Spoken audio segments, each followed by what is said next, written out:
තෙරුවන් සරණ ප්‍රාර්ථනා කරන හැමෝටම අපි දන්නවා 2025 වර්ෂයේදී ලෞතර බුදුරජාන් වහන්සේගේ දන්ත ධාතුන් වහන්සේ දැක ගැනීමේ වාසනාව අපේ බෞද්ධයන්ට උදා වෙලා තියෙනවා.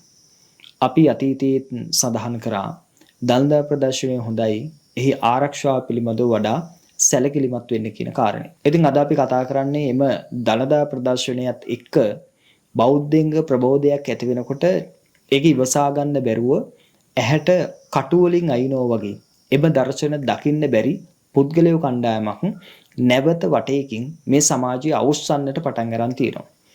අතීතයේදී නම් අපි වාල්මීකිගේ රාමායනයට අනුව අපි අහලා තියෙන්නේ එහි සත්‍ය අසත්‍යතාවය කෙසේ වෙතත් රටක් ගිනිතුවේ හනුමන්තෙක් කියලා. ඉතින් අපිට අද පේන්නේ ලෝගුවක් ඇඳගත්තු කෙනෙක් තමයි මේ රට නැවත වරක් ගිනි තියන්නට හදන්නේ.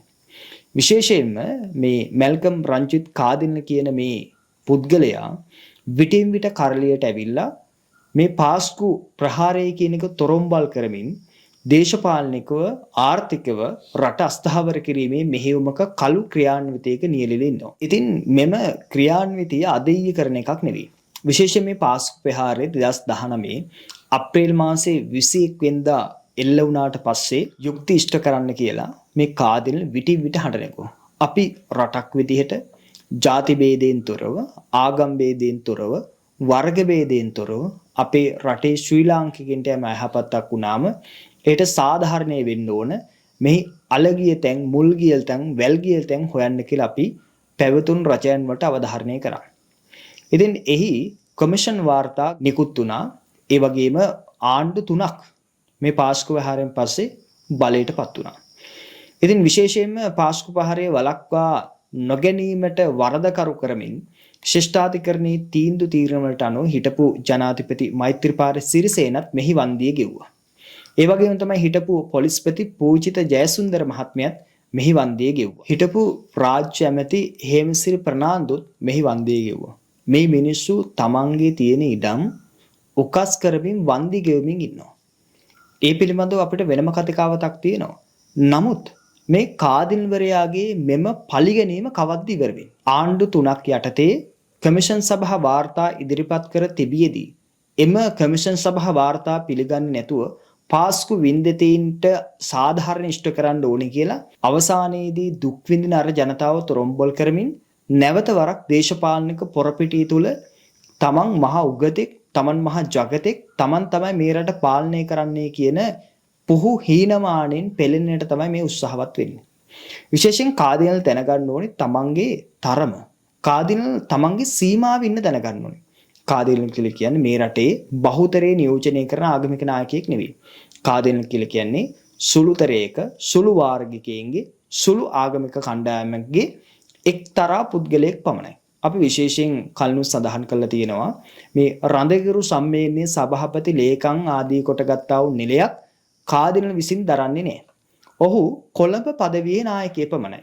දැන් මේ කාදිනල්වරයා පිළිබඳව අපි ඓතිහාසිකව අපි කරුණාකාරණා සාකච්ඡා කරොත් අපි අතීතයේත් කියලා තියෙනවා මොහු කොහොමද කොළඹ අගරාදුගුරු බවට පත් වෙන්නේ? ඒ සඳහා කූට උපක්‍රම ගණනාවක් මොහු සිද්ධ කරා. ඉතින් අපිට පේන එක තමයි මේ කාදිනල්වරයා මේ පාස්කු ප්‍රහාරයේ නිරන්තරයෙන් සාකච්ඡාවට භාජනය කරන්නේ වෙන කිසිදු කාරණයක් නිසා නෙවෙයි. මොහුට අවශ්‍යයි තමන්ගේ හිතේ ඉන්න ඝාතකයා. නැත්තම් තමන්ගේ හිතේ ඉන්නා වූ පුද්ගලයෙක් මේ සඳහා නම් කරන්න. ඒ නිසා කාදිනට පුළුවන් තමන්ගේ හිතේ ඉන්න මේ පාස්කු ප්‍රහාරයට වග කියන්න ඕනි කවුද කියලා ප්‍රසිද්ධිය කියන්නේ. එතකොට ඔය ප්‍රශ්නේ ඉවරයි. කාලයක් මහමලකරු සොනික් ගගා ගියා. ඊට පස්සේ ගෝඨාභය රාජපක්ෂ කියා ගියා. ආණ්ඩු මාරු වුණා. විශේෂයෙන් රනිල් වික්‍රමසිංහ හා මෛත්‍රීපාල සිරිසේන මේට වන්දි කිව්වා. ඒ වගේම ගෝඨාභය රාජපක්ෂ මහත්මයා මේට වන්දි කිව්වා. දැන් අනුර කුමාර දිසානායක මහත්තයටත් මේ කාදින්වරයා අවි ඔසවෙමින් තියෙනවා. දැන් මේ දලදා ප්‍රදර්ශනයේ අතරේ මොහු කියනවා අවුරුදු 6ක් සම්පූර්ණ වෙනවා අප්‍රේල් මාසේ 21 වෙනිදාට. දැන් දලදා දැක්ම දාලා තියෙන්නේ දින අප්‍රේල් 18 ඉඳන් අප්‍රේල් 28 දක්වා. මෙන්න මේ අප්‍රේල් 21 වෙනිදාට නිශ්චිත උත්තරයක් හම්බුනේ නැති වුණොත් දැන් ආසන්න වශයෙන් මාසයක පමණ කාලයක් තියෙනවා. හරි උත්තරයක් හම්බුනේ නැති වුණොත් කිතුණු ජනතාවත් සමග මහපාරට බහිනවා කියලා. අපි ඔහුගේ හඬින් මේක අහලෙම නැත්තම් කෙනෙකුට කියන්න පුළුවන් මේ බොරුවක් කිව්වා කියලා. පාස්කු ප්‍රහාරය පිළිබඳව රට පාලනය කළ අය පොරොන්දු දුන්නා. පොරොන්දු දීලා ඇවිල්ලා ඒක පොරොන්දුවක්වත් ඉෂ්ට කරේ. අපි මේ රජයේ බලයට පත් කරන්නට කටයුතු කළේ ඒ ක්‍රමවේදය වෙනස් කරන්න. නමුත් ඒ ක්‍රමවේදය වෙනස් වෙන්නේ නැත්නම් ඉතින් අපිට ආයෙසරක් හිතන්න. පාස්කු ප්‍රහාරය සම්බන්ධවත් අපි තාමත් ඉල්ලා සිටින්නේ එදා කටුවපිටිය දේවස්ථානයේදී අතිගරු ජනාධිපතිතුමා විසින් දෙන ලද පොරොන්දුව ඉෂ්ට කරන්න කටයුතු කරන්න හැකි. කාලයේ වැලිතලාවට මේ සත්‍යතාවය යටපත් කරන්නට ඉඩ දෙන්නේ නැහැ කියන පොරොන්දුවයි ඒ අය දුන්. ඒ නිසා ඒ පොරොන්දුව ඉෂ්ට කරන්න අපි බලාගෙන ඉන්නවා. අපි හරියාකාර විමර්ශනයක් කරලා හැකි ඉක්මනින් මෙතනදී සිදුුනේ මොකක්ද කියන එක පිළිබඳ රහසිගතව ඒවා හංගගෙන ඉන්න හදන්න නැතුව එක එක්කෙනා සමග ඩීල් දාන්න යන්නේ නැතුව සත්‍ය වෙනුවෙන් කටයුතු කරන්න කියලා අපි ඉල්ලා සිටින්නට කැමතියි මේ දැන් පාලනය කරන අය. ඒ නිසා මේ 6 වෙනි සංවත්සරයට කලින් අපිට මේ පිළිබඳව යුක්තිගරුක සහ සාධාරණ සංඥාවක් ලැබුණොත් රජයෙන් අපි කැමති ඒ ගැන අතුරු වෙන්න. නැත්නම් ඉතින් අපිට සිද්ධ වෙනවා නැවත වරක් පාරට බහින්න වෙන විකල්පයක් අපිට නැත්තේ. නැවත වරක් පාරට බහින්න කියලා කියන්නේ 2022 සක්‍රීය අරගලයේ තුලදී ප්‍රචණ්ඩත්වයේ වපුරමින් ඔබතුමන්ලාව නියෝජනය කරන අර චාල්ස් තෝමස් වගේ අය මිනිස්සු කොළඹට ඇදපු වාහන කොළඹින් පිට වෙන්න දෙන්න එපා කියලා ප්‍රචණ්ඩත්වයේ වපුරපු ආගමික කණ්ඩායම් වල සහයෝගීතාවයෙන් කටයුතු කරන පිරිසක් නොබලා. ඉතින් එහෙමනම් අපිට පැහැදිලි නැවත වරක් මේ රට අරාජික කරන අස්ථාවර කරන ක්‍රියාන්විතයක තමයි ඔබතුමන්ලා නිරත වෙන්න හදන්නේ. ඉතින් ඒ නිසා අපි කාදිනලට කියනවා තමන්ගේ සීමාවෙ ඉන්න. මොකද ආණ්ඩුව විසින් පරීක්ෂණයක් කරගෙන යනවා නම් ඔබ කලින් පරීක්ෂණ වලට සතුටුුනේ නැහැ කියලා කිව්වා. කොමිෂන් වාර්තා වලට කැමති නැහැ කියලා කිව්වා. ඒවා ඩීල් දැම්ම කිව්වා. ඉතින් ඒ නිසා දැන් ඒ ඔක්කොම බහා තබලා තියෙනෝනේ. දැන් එම කොමිෂන් සභා වාර්තා වලින් මෙම ප්‍රහාරය වළක්වා ගැනීමට කටයුතු නොකිරීම නිසා ශානි අබේසේකර ආදී කොටගත්තා වූ කණ්ඩායම් වලට චෝදනා එල්ලුණා. එම චෝදනා වලින් ඔබතුමා ඔවුන් නිදහස් කරමින් නැවත වරක් පරීක්ෂණයක් කරන්න ඕනේ කියලා අවධාරණය කරා. දැන් ආණ්ඩුව ඔබතුමා කියන විදිහට පරීක්ෂණය කරමින් ඉන්නවා ඇති. ඒක ඉතින් වත්මන් ආණ්ඩුව තමයි දන්නේ. ඉතින් ඒ නිසා ඔවුන්ට ඒක නිදහසේ කරගෙන යන්න ඉඩ දෙන්න. ඔබ කවුද දින දෙන්න? ඔබට මොකද්ද තියෙන බලයේ දිනියක් දෙන්න? මේ 21ට කලින් සංඥාවක් දෙන්න ඕනේ. අනිත් කාරණය ඔබතුමාමනේ කියලා තියෙන්නේ. ඔබතුමාලගේ ආගමේ හැටියට ඔබතුමා කියලා තියෙනවා මෙන්න මෙහෙම ප්‍රකාශයක්. මොකද්ද? මේ ලෝකයේ දෙවියන් වහන්සේ මිනිස්සුන්ව මවන්නේ සැලැස්මකට අනුව. ඒ සැලැස්ම අභිරහසක්. ඉතින් මේ සැලැස්ම අභිරහසක් නම් ඉතින් ඔය ඔබතුමා දරන දෘෂ්ටියට අනුව කවදාවත් පාසුක ප්‍රහාරයේ අලගිය මුල්ගිය තැන් හොයන්න බෑ. බෞද්ධ ක්‍රමවේදය තමයි හේතුඵල ධම. ඒ කියන්නේ යම් දෙයක් සිද්ධ වෙන්නේ හේතුවකට අනුව. එහෙනම් හේතුව නැති කිරීමෙන් ඵලය නැති කරන්න පුළුවන් කියන අදහස. ඉතින් ඒ අනුව තමයි පරීක්ෂණ හරි මෙහෙවන්න ඕනේ මොකද්ද මේකට හේතුව කියලා. නැත්තම් අවසානයේදී අහුවෙන්නේ මේ ප්‍රහාරයට වගකිය යුත්තා විතර දෙවියන් වහන්සේ.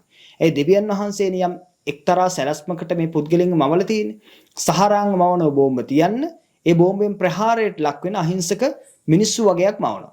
ඉතින් අපි නම් ওই මැවුම් වාදයේ කියන දේ පිළිගන්නේ නැහැ. ඉතින් ඕකට විරුද්ධව ඕනෑතරම් වාද ආදී කොටගත්තා වූ දේවල් අතීතයේ සිද්ධ වෙලා තියෙනවා.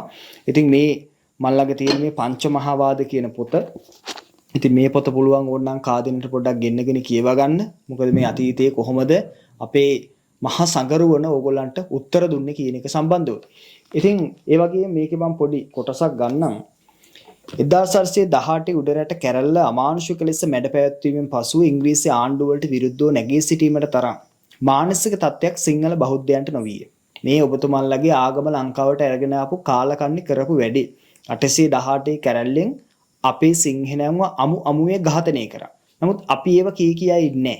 මොකද අපි ඔබතුමන්ලට සමාව දීලා අපේ ලංකාවේ එක්තරා ජන කණ්ඩායමක විතර ඔබතුමන්ලව පිළිගෙන තියෙනවා. ඒව අවුරුදු 200කට විතර කලින් අපි ආසන්නම කාලේ ගමු ප්‍රභාකරන්ලා එක්ක අතට අර දුන්නා.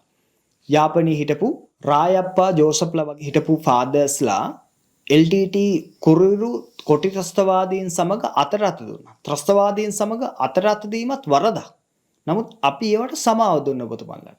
ඒ වගේම 88 89 ඝාතන පිළිබඳව අපි අමතක කරලා දැම්මා. දලදා වහන්සේට, ශ්‍රීමා බෝධීන් වහන්සේට පහර දුන්න දේවල් වලට සමාව දීලා අත්හැරලා දැම්මා. ඒ වගේ අපේ සිංහල ගම්මාන පිටින් කැති ගෑවා. ඒ සිංහල ගම්මාන පිටින් කැති ගන්නකොට රායප්පු ජෝසප්ලා වගේ ෆාදර්ස්ලා LTT ත්‍රස්තවාදීන් සමග අතරත දිනු ඒ අඳුරු අතීතයට අපි සමුදුන්නා. අපේ අරන්තලාය භික්ෂුන් වහන්සේලා ඝාතනය කළා. ඒ සියල්ල අපි අමතක කරලා සාමයේ දෑත් දික් කරා. නමුත් මේ පාස්කු ප්‍රහාරයක් අල්ලගෙන කියනවා ඉවරයක් නෑ.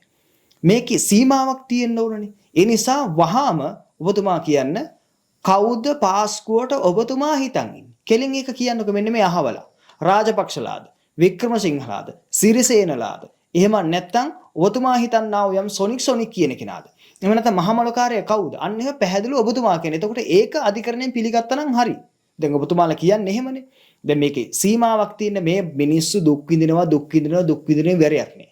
මේ මැරිච්ච මිනිස්සු දුක් විඳිනවා. ඒ මිනිස්සුන්ට වන්දි බර ගාණක් දුන්නා. මෛත්‍රීපාල සිරිසේන මහත්තයාට නඩු කීයක් දාලා තියෙනවද? ඔබතුමාලා කොච්චර නම් ඒ මිනිස්යාව හිංසනයට ලක් කරලා තියෙනවා. මම මේ පුද්ගලයා ගැන කතා කරනව නෙවෙයි. නමුත් යම් දෙයක සීමාවක් තියෙන්න ඕනේ. ඊළඟට ගෝඨාභය රාජපක්ෂ මහත්තයා පළවා හැරියා. ඊට පස්සේ අනුර කුමාර දිසානායක මහත්තයා බලයටපත් කරා. දැන් එයාවත් පළවා හරින්නද මේ හදන්නේ? මහත්තයෝ මේ ඒ වගේ දේවල් වලට නම් ලෑස්ති වෙන්න හදන්න එපා. මොකද අපිට මේ වේගෙන් ආණ්ඩු බෙදවට්ටන් වේගෙන් ආණ්ඩු ගොඩනගන්නත් අපේ ජනතාවට ශක්තියක් නැහැ. මොකද මේ රට නැවත යහපත් දිශානීතියකට රැගෙන යාම තමයි ඉන්න ආණ්ඩුවත් එක්ක අපි කළ යුතු වන්නේ. ඒ ආණ්ඩුව අඩුපාඩු තියෙනවා. අපි ඒ ආණ්ඩුව අඩුපාඩු සකස් කරගෙන ඉස්සරහට යන එකයි කරන්න ඕනේ. එහෙම නැතුව කැරලි ගෙනහැල්ලා මහා පාරේ මිනිස්සු ගෙනහැල්ලා මහා ලේ ගංගාවක් ගලන විදිහට මේ රට අගාධයකට හෙලන්නද ඔබතුමාලට ඕන.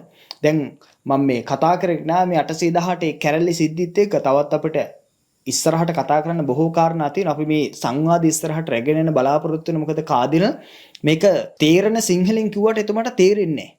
එතුමට මොකක් හරි වචනයක් කියපු ගමන් අර නාමල් කුමාරලා ඒ වගේ ටක් ගාලා ඇතුළට දානවා. රක්ෂිත බන්ධනාගාර ගත කරනවා. ආණ්ඩුවටත් ලැජ්ජ නැහෙනි. මේ අපරාධ ප්‍රශ්න දෙපාර්තමේන්තුවටත් සැලසුම් සහගත වේ පුද්ගලයන්ව අත්අඩංගු කරගෙන රක්ෂිත බන්ධනාගාර ගත කළ නඩු දාලා ඇත්තට මේ වගේ දේවල් වලට උත්තර දෙන්න ඕනේ මහානායක හාමුදුරුවෝ. මහානායක හාමුදුරන්ට කොන්දක් තිබුණා නම් අපි වගේ භික්ෂුන් වහන්සේලාට මේවට කතා කරන්න ඉඩක් ලැබෙන්නේ නැහැ. හැබැයි මහානායක හාමුදුරුවෝ තමන්ගේ වගකීම හරියට ඉෂ්ට කරන්නේ මේ කාදින්වරයා කියන අලුත් ව්‍යවස්ථාවක් ගේන්න ඕනේ කියලා. භික්ෂුන් වහන්සේලා නිහිරේ සද්දයක් නැහැ නිෂ්ක්‍රීයයි. කාදින්වරයා කියනවා මේ පාස්කු ප්‍රහාරයේ සිද්ධ වෙලා අවුරුදු 6ක් සම්පූර්ණ අප්‍රේල් 21 වෙනිදාට. එතකොට මේ කාලය කියලා කියන දන්දාතුන් වහන්සේ ප්‍රදර්ශනය කරන කාල සීමාව මේ පාස්කු ප්‍රහාරයට සාධාරණයක් ඉෂ්ට නොවුණු සංඥාවක්වත් නොලැබුණොත් අපි කතෝලික ජනතාව සමග මහපාර වෙනවා කියලා.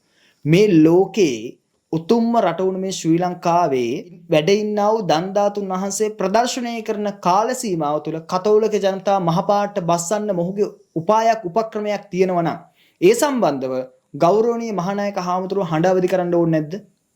කියන්න ඕනේ නැද්ද මහානායක හාමුදුරුවෝ කාදිල්තුමා මේ ඔබතුමාලගේ උද්ඝෝෂණ ඕනි කාලෙක කරගන්න හදන්න කතෝලික ජනතාව මහපාරට ගේන එකක් ඕනි කාලෙක කරගන්න. හැබැයි මේ දන්දාතුන් වහන්සේ ප්‍රදර්ශනය කරන කාල සීමාව තුළ ඕවට නම් එන්න එපා කියලා කියන්න ඕනේ නැද්ද? කියන්න ඕනේ. මොකද මේ රටේ උරුමේ තියෙන බෞද්ධයාට දන්දාතුන් වහන්සේ කියලා කියන රාජකීය උරුමේ. ඒ රාජකීය උරුමේ තියෙන දන්දාතුන් වහන්සේ වැඩ ඉන ශ්‍රී දළදා මාලිගාවේදී දන්දාතුන් වහන්සේ ප්‍රදර්ශනය කරනකොට උත්සවාකාරයෙන් කොළඹ කළුකුඩි උස්සනකොට මොකද්ද වෙන්නේ? කළු කියලා කියන්නේ බුදුදහමට අනුව නම් අකුසල් ධර්ම හඳුන්වා දෙන්නට යොදපු පාට. කළු කර්ම කියලා කියන්නේ අකුසල් කර්ම. ඉතින් කළු කොඩි ඔසවනකොට ඒ ප්‍රතික්ෂේප කිරීමක් තමයි පෙන්눔 කරන්නේ. ඉතින් ඒ නිසා අපි කැමති නැහැ කිසිසේත්ම එවැනි වැඩපිළිවෙල වලට. විශේෂයෙන් නිදහස් උත්සවයේ සමරනකොට අපි දැක්ක යාපනයේ විශ්වවිද්‍යාලයේ කළු කොඩි ඉස්සුව. නමුත් ඒ සම්බන්ධව විධිමත් පරීක්ෂණයක් සිදුුන්නේ නැහැ. ඒ වගේම අපි දැක්ක ඔබතුමාලා මේ ළඟදී ජිනීවා මානව හිමිකම් වලට ගතුකේලම් කියන උතුරු නැගෙනහිර සිංහලෙන් පදිංචි කිරීම සම්බන්ධ. ඒක මාර ප්‍රශ්නයක්නේ. දැන් මේ ඕනි පළාතක දෙමළ කෙනෙකුට මුස්ලිම් කෙනෙකුට කතෝලික කෙනෙකුට ඉස්ලාම් කෙනෙකුට ඕනි කෙනෙකුට ඇවිල්ලා පදිංචි වෙන්න පුළුවන්. හැබැයි උතුරේ නැගෙනහිරයි සිංහලයේ ගිහිලා ගයක් හදාගත්තම සිංහලයේ ගිහිලා ඉඩමක් ගත්තට පස්සේ ඒක ඔබතුමාලාට උහුලන්න බෑ. ඒක මහා පුදුම ප්‍රශ්නයක් නේ. එහෙනම් මේ තියෙන වෙන මොකුත් නෙවෙයි. මේ රට කතෝලික රාජ්‍යයක් කරන්නයි ඔබතුමාලට ඕනේ. මතක තියාගන්න මේ රට බුදුන්ගේ රට. මේ ලෞතර බුදුරජාණන් වහන්සේගේ ධර්මය ආරක්ෂා කරන මේ තුන් ලෝකෙම තියෙන එකම රට. මේක සිංහලයන්ගේ රට. මේක කතෝලික ක්‍රිස්තියානි ඉස්ලාම් එහෙම රටක් නෙවෙයි. මේ රට බෞද්ධ රටක්. ඒ බෞද්ධ රටේ ඉස්ලාම් හින්දු කතෝලික ක්‍රිස්තියානි ඕනෑම ආගමිකයෙකුට නිදහසේ ජීවත් වෙන්න අවශ්‍ය වටපිටාව තියෙනවා. ඒක මේ දේව රාජ්‍යයක් කරලා මේ බෞද්ධයන්ව පයට පාගට දාලා තමන් සුළු වාර්ගික සුළු ජාතික කණ්ඩායමක් බවට හිඳමින් මහජාතිය අභිබවයන් හදනවා නම් අපි කිසිසේත් මේට ඉඩ දෙන්නේ නැහැ. මහානාහිම්වරු නිහෙඩ වුණාට අපි කිසිසේත් මේට නිහෙඩ වෙඳී කියලා ඔබතුමා හිතන්න එපා. මම මේ පංචමහා වාද පොතේ අවසාන පිටුවේ තියෙන ඡේදයෙන් තව කොටසක් එකතු කරන්නම්. බෞද්ධයන් වශයෙන් පෙනී සිටීමට නොහැකි යුගයක මොහොට්ටේවත්තේ ගුණානන්ද හිමියන් ප්‍රදාන හිමිවරු ආගමික අරගලයක් දියත් කළහ. කඩතොළු සහිත වුවද අද පවත්නා තත්ත්වයට සුගත ශාසනයක් කහසිවුරත් බැබලෙන්නේ ඒ ගුණානන්ද හාමුදුරුවන්ගේ අප්‍රතිහත ධෛර්යයට පින් සිද්ධ වන්නටය. එසේ නමත වූයේ නම් මේ රට කළු ලෝගු වලින් අඳුරු වී හමාරය. මොහොට්ටිවත්තේ ගුණානන්ද හාමුදුරුවන්ගේ වාදිහිබ සිංහ බව මෙම පංච මහා වාදයේ එන පරවාද මත ඛණ්ඩනය කිරීමේ තර්ක විතර්ක උදාහරණ මගින් පැහැදිලි වේ. කාදලිතුමාට වෙලාවක් තියෙනවා නම් මෙන්න පොත කියවන්න පුළුවන් ඈ. ටිබෙට් ජාතික එස්මහින්ද හිමියන් විසින් මොහොට්ටිවත්තේ ගුණානන්ද හිමියන් වෙනුවෙන් රචිත කවි පෙළකින් උපුටාගත් කවියකි. බැටදීමෙන් අරිටු මෙසෙදිටු බල මැඩය දිවිදීමෙන් වඩව මුනි ශාසන වැඩය කොටහේනෙන් පටන්ගත් මෙම පණිවුඩය වටලෑමෙන් රටක් පවතී තුඩ තුඩය. මේ කොටහේන ගැන අපිට වෙනම වැඩසටහනක් තියෙනවා. කොටහේනේදී බෞද්ධයන්ට කොහොමද ගැහුවේ කියන එක පිළිබඳවත් අපි වෙනම සාකච්ඡාවක් කරන්න. මොකද කාදිනලට ඉතිහාසයේ ලේ ගංගාවල් නැවත නැවත අනුස්මරණය කරමින් ආණ්ඩු පළවා හරින්නට, മന്ത്രിවරුන් මහා මාර්ගයේ මරා දමන්නට, මිනිසුන්ගේ දේපල විනාශ කරන්නට, ගෙවල් ගිනි තියන්නට යටිකූට්ටු කුමන්ත්‍රණයක් ක්‍රියාත්මක කරන අදහසක් තියෙනවා නම් ඉතිහාසයේ කොහොමද ඔබතුමාලා ආගමික නාමයෙන් මේ රටේ ලේ ගංගාවල් ගැලුවේ කියන කාරණේ පිළිබඳව අපිට කතා නොකර ඉන්න හැකියාවක් නැහැ. ඒ නිසා දැන්වත් ඔබතුමාගේ සීමාව ඉඳගෙන කටයුතු කළොත් හොඳයි. එහෙම නැත්නම් මේ තනින් නැගෙන ගිනි පුපුරු මොන විදිහට පත්තු වෙයිද දන්නේ. ඒ නිසා අපි සිහිපත් කරනවා ඔබතුමා පාස්කු ප්‍රහාරයේ ඔබතුමා හිතන් ඉන්න චූදිතයා ඔබතුමා නමින් කියන්න. ඊට පස්සේ අපිට පුළුවන් අනේ මේක පුදුම කරදරයක් මහා කරුමයක් ඔබතුමා බැරි වෙලා හරි මැරිලා ලංකාවේ ආයපදුනොත් පුංචිම කාලේ මන් දන්නවා කියනවා මහා මොලකරු පාස්කු කියයි ඉඳී. අපේ බුදුදහමට අනුව නම් දෙවියන් වහන්සේ ලෝකේ මැව්වා අය දෙවියෝ තමයි ඔක්කොම කරන්නේ කියලා යම් කෙනෙක් විශ්වාස කරනවා නම් ඒ කර්මඵල විශ්වාස නොකරන කෙනෙක් කොහොම මිත්‍යා දෘෂ්ටිකේ. සාමාන්‍ය මිත්‍යා දෘෂ්ටිකයට ගති දෙකයි තියෙන. එක්කොත් නිරේ එක්කොත් තිරිසන් ලෝකේ. ඔබතුමා කර්මඵල විශ්වාස කරන්නේ නැහනේ. ඒ නිසා බොහෝ දුරට ඔබතුමා එක්කොත් නිරේ යනවා එක්කොත් තිරිසන් ලෝකේ යනවා. නමුත් බැරි වෙලා හරි මරණාසන්න මොහොතේ කර්මය සහ කර්මඵලයේ පිළිගත්තොත්. හැබැයි දැන් අපිට පේනවා එහෙම පිළිගන්න ගතියක් පේන්නේ. මොකද මේක දෙයියන්ගේ සැලසුමකට උනා කියලා ඔබතුමා පිළිගන්නේ නැහනේ. මේකට කවුරුහරි සැලසුම් කරුවෙක් ඉන්නවා. මේක දෙයියන්ගේ සැලසුමක් නෙවෙයි. එනක සහරාංගගේ සැලසුමක්. එමු නැත්නම් සහරාංග පිටිපස්සෙන් ඉන්න කාගේරි සැලසුමක්. එහෙම හරි හේතුඵල දහම පිළිගන්නේ පිළිබඳව අපිට පොඩි සතුටක් තියෙනවා. නමුත් ඉතින් මෝඩකමට බෙහෙත් නැහැනේ. අවසාන මොහොතේදීවත් ඔය මිත්‍යා දෘෂ්ටිය අතහැරලා සම්මාදිට්ඨියටපත් වෙන්න ප්‍රඥා පහළ වෙන්න කියලා අපි ප්‍රාර්ථනා කරනවා. ඒ කෙසේ වෙතත් ඔබතුමාගේ ප්‍රකාශය කරන්න මෙහෙම එදා කටුවාපිටිය දේවස්ථානයේදී ජනාධිපතිතුමා විසින් දෙන ලද පොරොන්දු විශ්ත කරන්න. කටයුතු කරන්න හැකි ඉක්මනින්. ඒ නිසා 6 වෙනි සංවත්සරයට කලින් අපිට මේ පිළිබඳ යුක්තිගරුක සහ සාධාරණ සංඥාවක් ලැබුණොත් රජයෙන් අපි කැමති ඒ ගැන සතුටු වෙන්න. නැත්තම් ඉතින් අපට සිදු වෙනව නැවත වරක් මහපාරට බහින්න. මහත්තයෝ මහපාරට බහින්න අපි ගම්පහ දිස්ත්‍රික්කයේ, කොළඹ දිස්ත්‍රික්කයේ, කළුතර දිස්ත්‍රික්කයේ විශේෂයෙන් බස්නාහිර පළාතේ ඉන්න බෞද්ධයින්ට කියනවා මේගොල්ලෝ මහපාරට බහින දවසක් තියෙනවනේ. අන්නේ දවසට අපි කොහොමද වෛරයෙන් නොසන්සිදී මේ රට ලේවිලක් මැදින් මේ තියෙන තත්ත්වයට, ඒ කියන්නේ මේ ලේවිලක් නැතුව බොහොම සමනය කරමින් යුද්ධ සමනය කරමින් ආවේ කියන එක පොඩ්ඩක් කියලා දෙන්න. බිෂොප් හවුස් එක ඉස්සරහට හරි එහෙම නැත්නම් ඒ දේවස්ථාන ඉස්සරහට හරි ගිහිල්ලා ඒ බව කියලා දෙන්න අපිට කටයුතු කරන්න සිද්ධ වෙයි. ඔබතුමාලා කළු කොඩි අරගෙන දනදා ප්‍රදර්ශනයේ තියෙන දවස්වල එළියට බහින්න පටන් ගත්තොත්. ඒ නිසා මේ රට ලේවිලක් කරන්න හදන්න එපා. මේ අපිට ඇති වෙලා තියෙන ප්‍රශ්න ටික හොඳටම ඇති. ඒ නිසා අනුර කුමාර දිසානායක මහත්මයා ප්‍රධාන කොට ගත්තා ආණ්ඩුවට යම් අලුතෙන් පරීක්ෂණයක් කරනවා නම් ඒ අලුතෙන් පරීක්ෂණය කරන්න කාලයක් දෙන්න. ඒ වගේම නලින් ජයතිස්ස මහත්තයා එහෙම කිව්වනේ මේක පිටිපස්සේ ඉන්න සාර ඉන්දියාවට පලා ගියා. එහෙනම් අනිවාර්යයෙන් මේක පිටිපස්සේ ඉන්න ඉන්දිය බුද්ධ්‍යංශය කියලා රෝ එක මේක දන්නවා කියලා. එහෙනම් අන්නේ තොරතුරු මත පදනම ඒගොල්ලන්ට මේ පරීක්ෂණය කරන්න දීලා මේකේ වැරදිකාරය කවුද කියලා හොයාගන්න ඉඩ දෙන්න. ඔබතුමා දින දෙන්න යන්න අවශ්‍යතාවයක් නැහැ. ඒ වගේම ඔබතුමා තවත් මෙහෙමත් ප්‍රකාශයක් කරනවා මේ මම උපුටනයන් එක්කම කියන්නේ. එතකොට මිනිස්සුන් මේක අදහස පැහැදිලි වෙන්න නිසා. පාස්කු ප්‍රහාරයේ පිළිමදව රට පාලනය කළ අය බොරොන්දු දුන්නා. පොරොන්දු දුවල එක පොරොන්දුවක්වත් ඉෂ්ට කරේ නෑ. අපි මේ රජය බලයටපත් කරන්න කටයුතු කළේ ඒ ක්‍රමවේදය වෙනස් කරන්න. නමුත් ඒ ක්‍රමවේදය වෙනස් වෙන්නේ නැත්නම් අපිට ආපහු සැරයක් හිතන්න වෙනවා. මේ ආපහු සැරයක් හිතන්න වෙනවා කියලා කියන අනුර කුමාර දිසානායක මහත්තයා පළවා හරින්නේ කියලාද හදන්නේ? අපි මේ ආණ්ඩුව සම්බන්ධ විවේචනය කරනවා තමයි. හැබැයි අපි කිසි තැනකවත් සඳහන් කළා නැහැ මේ ආණ්ඩුව පෙරලා දමන්න ඕනේ කියලා. මොකද අපිට ඕනේ ආණ්ඩුව නිවැරදිව අවතර ගන්න. මේ රටේ මහා සංස්කෘතිය හඳුනාගෙන කටයුතු කර පිරිසක් බවට පත් කරන්න. එහෙම නැතුව මේ රට අරාජික රාජ්‍යයක් බවට පත් කරන්නේ නෙවෙයි. මේ ප්‍රකාශය තුළ ඔබතුමා කියනවා අපි තමයි ගෝඨාභය රාජපක්ෂත් එලවා දැම්මේ. අපි තමයි මෛත්‍රීපාල සිරිසේන රනිල් වික්‍රමසිංහ ආදී කොටගත්තා වූ ඒ ආණ්ඩුවටත් නැවත බලයට පත් වෙන්නට කටයුතු සූදානම් නොකළේ. එහෙනම් මේ රට පාලනය කරන්න මේ සුළු වාර්ගික ජන කණ්ඩායමක නායකයෙක් වුණු සුළු ආගමිකයින්ගේ නායකයෙක් බවට අනියමින් පත් වෙලා ඉන්න. ඔබතුමා නියම නායකයෙක් නෙවෙයි. අනියමින් පත් වෙලා ඉන්න මේ මැල්කම් රංජිත් කාදිනල්ද? ඔබතුමාට කොහෙද තියෙන බලයක් එහෙම? මේ රට බෞද්ධයාගේ රට. මේ රට සිංහලයාගේ රට. ඒ නිසා ඒ බව තේරුම් අරගෙන කටයුතු කළොත් ඔබතුමාට මෙලොව සහ පරලොව කියන දෙලොවටම බොහොම යහපත් බව සිහිපත් කරනවා. මේ රට ගිනි තියෙන හනුමෙක් වෙන්නේ නැතුව මේ රට ගොඩනගන අඩුම තරමේ පුංචි සේවකයෙක් හරි වෙන්න. එහෙම නැත්තම් ඔබතුමාට සබාදහම් විපාක එනකොට කොහෙන් ඕව කෙලවර වේද කියලා අපි නම් දන්නේ නැහැ. විශේෂයෙන් ඔබතුමාට ඕනේ ඔබතුමාගේ අනසකට පාලනය කරන රූකඩ පාලකෙක්. ඒ රූකඩ පාලකයා හරියට සත්‍ය තේරුම් අරගෙන නිවැරදි මාවතක ගමන් කරන්න පටන් ගන්නකොටම මොකක් කරනවද? ඔබතුමාලට ඉන්න බෑ.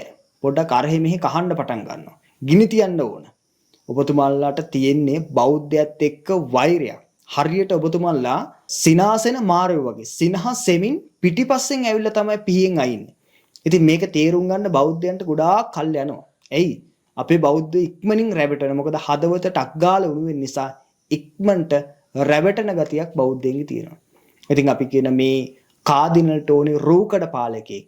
ඒ රූකඩ පාලකය නිර්මාණය කරගන්නා තාක්කල් මේ මිනිස්සයා මේ පාස්කු ප්‍රහාරයේ විකුණමින් යනවා. අවසානයේදී මේ රට අරාජික රාජ්‍යයක් බවට පත් වෙනකම්ම මේ මිනිස්සු මේ කතාරින්නේ. දැන් කාදිනල් කියන්නේ වයස්ගත මහල්ලෙක්. වයස්ගත මහල්ල විශ්වාසයෙන් කල්ගත කරන්න ඕනේ.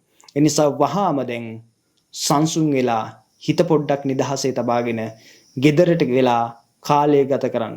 තමන්ගේ ආගම දේශපාලනය වෙනුවෙන් භාවිතා කරන්න එපා.